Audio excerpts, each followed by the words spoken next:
Godwin John ministries வழங்கும் தினம் ஒரு சத்திய வார்த்தை. இந்த ஆடியோ நிகழ்ச்சிக்கு உங்களை அன்புடன் வரவேற்கிறோம். நம்முடைய பிதாவாகிய தேவனாலும் கர்த்தராகிய இயேசு கிறிஸ்துவினாலும் உங்களுக்கு கிருபையும் சமாதானமும் உண்டாவதாக.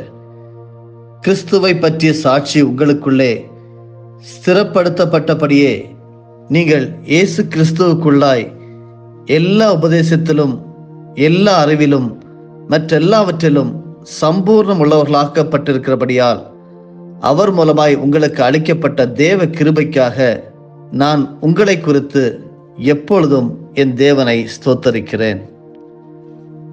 தினம் ஒரு சத்திய வார்த்தை. இந்த நாளுக்குரிய தியானத்தின் தலைப்பு உணர்வடையும் வாழ்வு. திருமறையின் ஆதார வார்த்தை ஏசாயா 1:3. மாடு தன் எஜமானையும் கழுதை தன் ஆண்டவனின் முன்னணையையும் அறியும், இஸ்ரவேலோ அறிவில்லாமலும் என் ஜனம் உணர்வில்லாமலும் இருக்கிறது என்கிறார். இன்றைய முதலாவது தியான பகுதி ஏசாயா தீர்க்கதரிசியின் புஸ்தகம் 1ஆம் அதிகாரம் வசனங்கள் 1 முதல் 8 முடிய. ஆமோத்சின் குமாரனாகிய ஏசாயா யூதாவின் ராஜாக்களாகிய உசியா, யோதாம், ஆகாஸ், எசேக்கியா என்பவர்களின் நாட்களில் யூதாவையும் எருசலேமையும் குறித்து கண்ட தரிசனம். வானங்களே கேளுங்கள், பூமியே செவிகொடு, கர்த்தர் பேசுகிறார். நான் பிள்ளைகளை வளர்த்து ஆதரித்தேன், அவர்களோ எனக்கு விரோதமாய் கலகம் பண்ணினார்கள். மாடு தன் எஜமானையும் கழுதை தன் ஆண்டவனின் முன்னணையையும் அறியும், இஸ்ரவேலோ அறிவில்லாமலும் என் ஜனம் உணர்வில்லாமலும் இருக்கிறது என்கிறார். ஐயோ, பாவமுள்ள ஜாதியும் அக்கிரமத்தால் பாரம் சுமந்த ஜனமும் பொல்லாதவர்களின் சந்ததியும் கேடு உண்டாக்குகிற புத்திரருமாய் இருக்கிறார்கள். கர்த்தரை விட்டு இஸ்ரவேலின் பரிசுத்தருக்கு கோபம் உண்டாக்கி பின்வாங்கி போனார்கள். இன்னும் நீங்கள் ஏன் அடிக்கப்பட வேண்டும்? அதிகமாய் விலகி போகிறீர்களே. தலையெல்லாம் வியாதியும் இருதயமெல்லாம் பலட்சியமாயிருக்கிறது. உள்ளங்கால் தொடங்கி உச்சந்தலை மட்டும் அதிலே சுகமே இல்லை. அது காயமும் வீக்கமும் நொதிக்கிற ரணமும் உள்ளது. அது சீழ் பிதுக்கப்படாமலும் கட்டப்படாமலும் எண்ணெயினால் ஆற்றப்படாமலும் இருக்கிறது. உங்கள் தேசம் பாழாயிருக்கிறது, உங்கள் பட்டணங்கள் அக்கினியினால் சுட்டரிக்கப்பட்டது. உங்கள் நாட்டை அந்நியர் உங்கள் கண்களுக்கு முன்பாக பட்சிக்கிறார்கள். அது அந்நியரால் கவிழ்க்கப்பட்ட பாழும் தேசம் போல் இருக்கிறது. சீயோன் குமாரத்தி திராட்சை தோட்டத்தில் உள்ள ஒரு குச்சி போலவும் வெள்ளரி தோட்டத்தில் உள்ள ஒரு குடிசை போலவும் முற்றுகை போடப்பட்ட ஒரு பட்டணம் போலவும் மீந்திருக்கிறாள். உணர்வடையும் வாழ்வு. தென் நாடாம் யூதா வலிமை மிக்க அண்டை நாடான அசிரியாவின் அச்சுறுத்தலுக்கு உள்ளாகி இருந்தது. ஆனால் யூதாவுக்கு வரவிருந்த அழிவுக்கு அசிரியாவின் ஆற்றலை விட அந்த நாடு தேவன் மீது நம்பிக்கை இழந்து அவருக்கு பணியாது செய்த பாவங்களே உண்மையான காரணம் என்றும், இந்த நிலையை விட்டு இஸ்ரவேல் மக்கள் உணர்வடைய வேண்டும் என்கிறார் ஏசாயா தீர்க்கதரிசி. மாடு தனக்கு தீவனம் தந்து தண்ணீர் தந்து பராமரிக்கின்ற எஜமானை அறிந்து வைத்திருக்கின்றது. அப்படியே கழுதை தன் தலைவன் தனக்கு தீனி போடும் இடத்தை தெரிந்து வைத்திருக்கின்றது. ஆனால் நான் வளர்த்த பிள்ளைகளாகிய இஸ்ரவேலோ அறிவில்லாமல் உணர்வில்லாமல் இருக்கிறார்கள். அவர்கள் உணர்வடைய வேண்டும் என்கிறார்.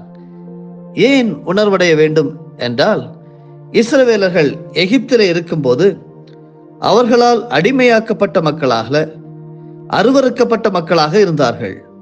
ஆனால் அப்படிப்பட்ட மக்களை தேவன் தெரிந்தெடுத்தார்.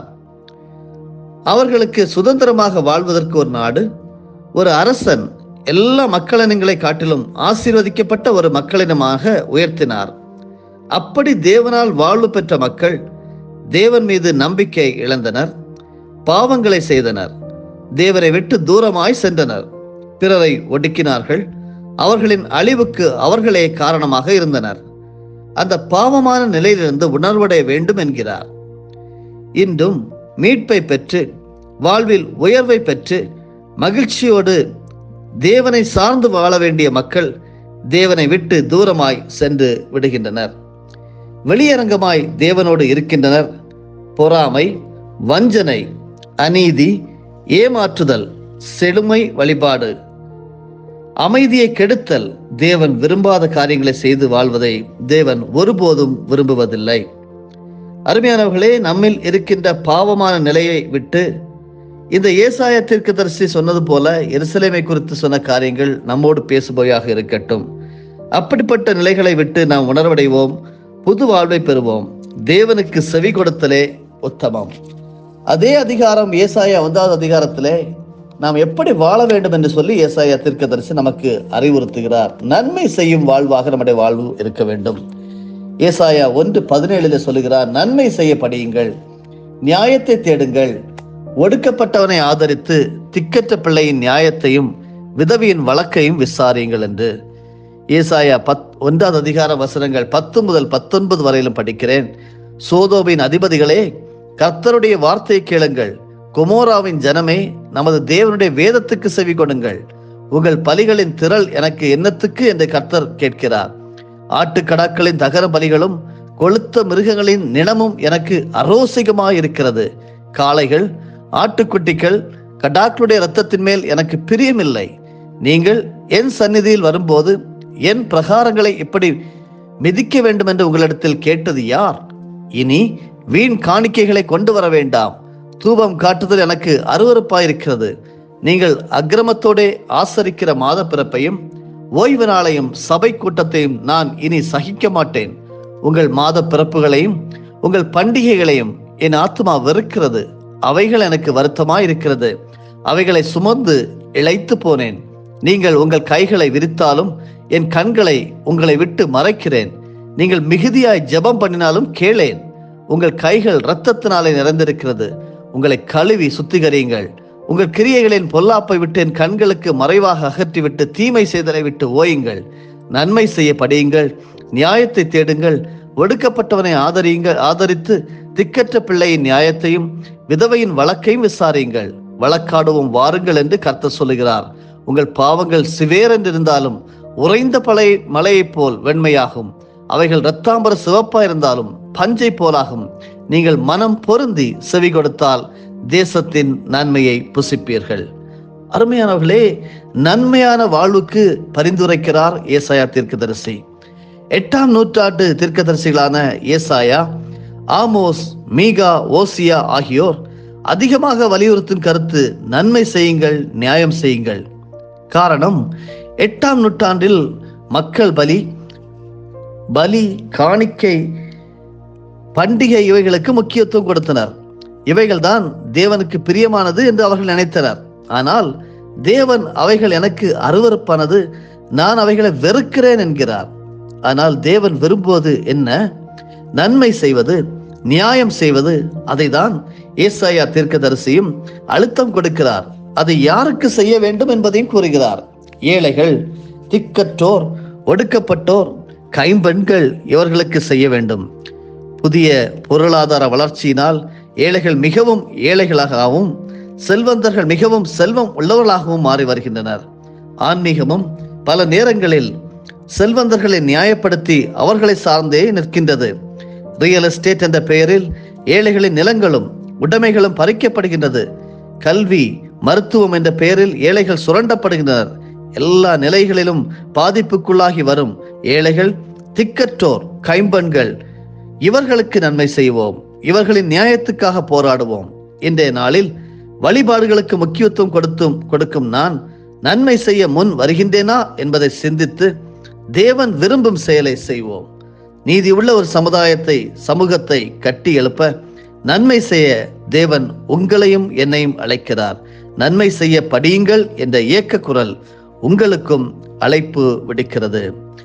சிந்தனைக்கு, நன்மை செய்யும்படி உனக்கு திராணி இருக்கும் போது அதை செய்யத்தக்கவர்களுக்கு செய்யாமல் இராதே. ஜெபிப்போம்.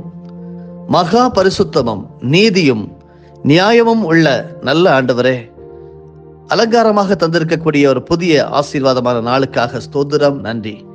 என்னோடு இணைந்து ஜெபிக்கிறவர்களையும் சேர்த்து நான் ஜெபிக்கிறேன். தகப்பனே, உம்மோடு பேசிக்கொண்டிருக்க நாங்கள் உணர்வடைகின்ற வாழ்வாக எங்களுடைய வாழ்வு மாற வேண்டும். நன்மை செய்கின்ற வாழ்வாக மாற வேண்டும். நன்மை செய்கிறவர்களாகவே இருக்க வேண்டும். நியாயத்தை தேடுகிறவர்களாக இருக்க வேண்டும். ஒடுக்கப்பட்டவர்களை ஆதரிக்க வேண்டும். திக்கற்ற பிள்ளைகளை நியாயத்தையும் விதவையின் வழக்கை விசாரிக்கிறவர்களாக இருக்க வேண்டும். ஆண்டவரே, நீங்கள் மனம் பெருந்தி செவி கொடுத்தால் தேசத்தின் நன்மையை புசிப்பீர்கள் என்று சொல்லி ஏசாயா 1:19 எங்களுக்கு சுட்டி காட்டினரே. நாங்கள் நன்மை செய்து மனம் பொருந்தி ஒருவருக்கொருவர் கீழ்ப்படிந்து அன்பு செலுத்தி மரியாதை செலுத்தி உமக்கு செவி கொடுத்தால் நாங்கள் இருக்கின்ற தேசங்களிலே நன்மையை புசிப்போம். நன்றி செலுத்துகிறோம். அப்படி நன்மையை புசித்தவர்களாக, உணர்வடைந்தவர்களாக, நன்மை செய்யும் வாழ்வாக என்னுடைய வாழ்க்கை இருக்கத்தக்கதாக எங்களை அர்ப்பணிக்கிறோம். எங்களை அப்படியே பயன்படுத்தும். எல்லா துதிகான மகிமை உமக்கே. இயேசு ரட்சகர் மூலமே ஜெபங்கேளும் நல்ல பிதாவே, ஆமேன். என் ஆத்துமாவே கர்த்தரை ஸ்தோத்தரி, என் முழு உள்ளமே அவருடைய பரிசுத்த நாமத்தை ஸ்தோத்தரி. என் ஆத்துமாவே கர்த்தரை ஸ்தோத்தரி, கர்த்தர் செய்த சகல உபகாரங்களையும் மறவாதே. ஆமேன். நம்முடைய ஆண்டவராகிய இயேசு கிறிஸ்துவின் மூலமாக உங்களை நாங்கள் மனமாற ஆசீர்வதிக்கிறோம்.